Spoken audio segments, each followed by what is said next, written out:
할렐루야. 사랑하는 귀한 성도님들 모두 주 안에서 평안하시죠? 오늘은 누가복음 20장 1절에서 8절의 말씀으로 함께 은혜를 나누겠습니다. 하루는 예수께서 성전에서 백성을 가르치시며 복음을 전하실새 대제사장들과 서기관들이 장로들과 함께 가까이 와서 말하여 이르되 당신이 무슨 권위로 이런 일을 하는지 이 권위를 준 이가 누구인지 우리에게 말하라. 대답하여 이르되 나도 한 말을 너희에게 물으리니 내게 말하라. 요한의 세례가 하늘로부터냐 사람으로부터냐? 그들이 서로 의논하여 이르되 만일 하늘로부터라 하면 어찌하여 그를 믿지 아니하였느냐 할 것이요 만일 사람으로부터라 하면 백성이 요한을 선지자로 인정하니 그들이 다 우리를 돌로 칠 것이라 하고 대답하되 어디로부터인지 알지 못하노라 하니 예수께서 이르시되 나도 무슨 권위로 이런 일을 하는지 너희에게 이르지 아니하리라 하시니라. 예수께서 성전에서 하나님의 말씀을 가르치시면서 천국 복음을 전하시는데 하루는 대제사장들과 서기관들이 예수님을 찾아왔습니다. 그리고는 이런 질문을 던집니다. 당신이 무슨 권위로 이런 일을 하는 겁니까? 도대체 이 권위를 준 자가 누구냐는 것이죠. 그들이 이런 질문을 예수님께 한 목적이 있었을 텐데 그 목적이 무엇이었을까요? 아마도 이런 생각을 한 것 같습니다. 예수님, 당신도 성전에서 사람들을 가르치려면 대제사장에게 허락을 받고 가르쳐야지 그냥 혼자 마음대로 그러면 안 되는 거 아닙니까? 누가 성전에서 마음대로 가르치라고 권위를 주었냐? 이런 말을 하는 것이죠. 자, 그런데 여러분, 그들이 예수님이 가르치시는 말씀을 들어보았을 텐데 만약 그들이 주님이 말씀하신 것을 들어보았다면 그 말씀이 얼마나 진리의 말씀인지 알 수 있지 않았겠어요? 그러면 말씀을 들어보고 이분은 보통 분이 아니시다. 혹시 메시아 맞으신 거 아니야? 적어도 10분의 1이라도 가능성을 인정해야 하지 않겠습니까? 그런데 왜 그들은 예수님의 말씀을 들었음에도 불구하고 전혀 단 1%도 깨닫지를 못했을까요? 거기에는 이유가 있을 것입니다. 그 이유는 바로 그들의 마음밭이 문제이기 때문이에요. 그들의 마음에는 이미 예수님을 싫어하는 마음으로 가득하기 때문에 또 예수님을 이단으로 단정한 이 선입견 때문에 아무리 진리의 말씀을 듣는다 해도 그 말씀이 들어오지를 않는 것입니다. 이런 사실을 보면서 우리는 한 가지 중요한 것을 깨달을 수 있습니다. 똑같은 말씀이지만 순수하게 받아들이는 백성들은 은혜를 받고 미움이 가득한 종교 지도자들은 은혜는커녕 더 미움이 커진 것이었습니다. 그러니까 결국 우리들의 마음밭에 따라서 하나님의 말씀이 복된 결실을 할 것인지 아니면 그냥 사라질 것인지 결정이 되는 것입니다.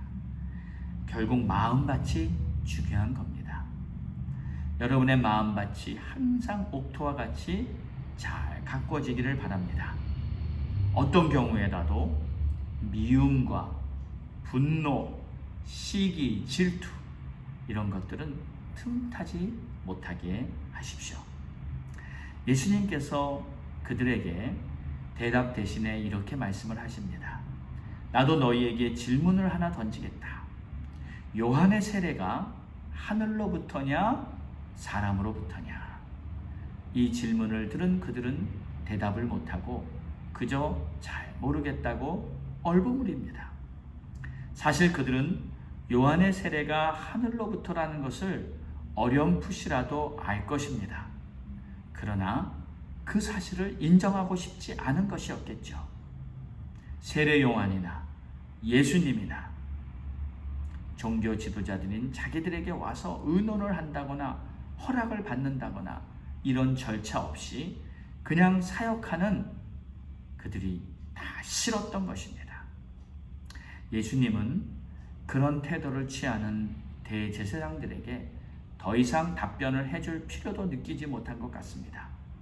그렇다면 나도 너희에게 대답하지 않겠다 하고 대화를 마쳐버립니다.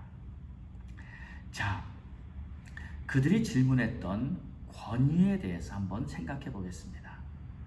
이 권위라는 단어는 헬라어로 엑소시아라는 단어인데 권세 혹은 능력이라는 뜻입니다. 영어로는 authority라고 번역되었습니다. 자, 그런데 본래 이 모든 권세는 하나님께서 주시는 겁니다. 그렇다면 누가 권세를 주었냐고 물어볼 필요조차 없는 것 아닌가요? 당연히 하나님이 주신 것이죠. 여러분, 우리는 하나님께서 범사의 모든 것을 허락해 주셨다는 사실을 인정해야 하나님을 진짜로 믿는 것입니다. 하나님이 누구십니까? 만물을 지으신 분이며 만물을 당신의 뜻대로 주관하시는 분이 바로 하나님이십니다. 해 아래에 있는 모든 만물에게 생명을 주시고 권세를 주시고 능력을 주신 분이 바로 우리 하나님이십니다. 만약 이 사실을 진정으로 믿었다면 대제사장들은 예수님에게 이 질문을 할 필요조차 없는 것이죠. 누가 당신에게 이런 권세를 주었냐? 누가 주긴 누가 주었습니까? 당연히 하나님이 주셨죠. 그들이 진정한 하나님의 종들이라면 예수님의 사역을 보고 예수님의 말씀을 들으면서 지금 하나님께서 무슨 일을 하려고 하시는지 깨닫고 예수님을 잘 따랐어야 했습니다. 그런데 오히려 종교 지도자라는 사람들이 정반대의 모습을 보였죠. 예수님이 보여주신 위대한 역사들, 기적들을 보면서 트집을 잡고 질투를 하고 예수님을 미워하기까지 했습니다. 온 마음을 다해 사랑하고 존중해야 할 분을 온 마음을 다해 미워하고 혐오한 것이에요. 그리고 결국에는 예수님을 십자가에 못 박는 끔찍한 짓을 저질렀습니다. 이 악한 소행이 바로 우리 인간들이 얼마나 죄인인가를 잘 보여주고 있는 모습입니다. 자칭 하나님의 언약 백성이라 하면서 오히려 하나님의 아들을 죽여버리는 악행을 저지르고 말았어요. 그런데 여러분, 우리는 이 말씀을 보며 유대인들을 비판하라는 것이 아닙니다.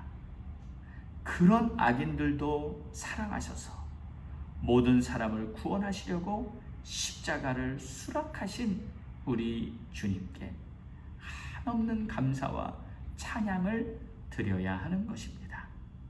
우리 주님 세세히 무궁토록 영광과 존귀와 능력을 받으시옵소서. 기도하겠습니다.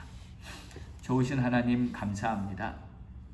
오늘도 주의 말씀을 마음에 새기며 우리가 이렇게 악한 죄인인데 우리가 이렇게 마음에는 분노와 미움과 질투와 이런 더러운 것들이 가득한 죄인인데 그러한 우리를 위해 주님은 십자가를 지셨고 그러한 우리들을 위해 당신의 고귀한 생명을 다 내어주셨습니다.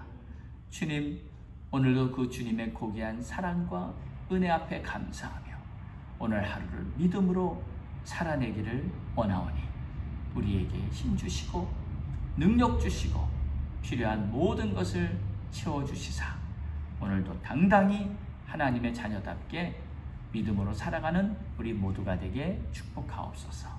감사합니다. 예수님의 이름으로 기도드리옵나이다. 아멘.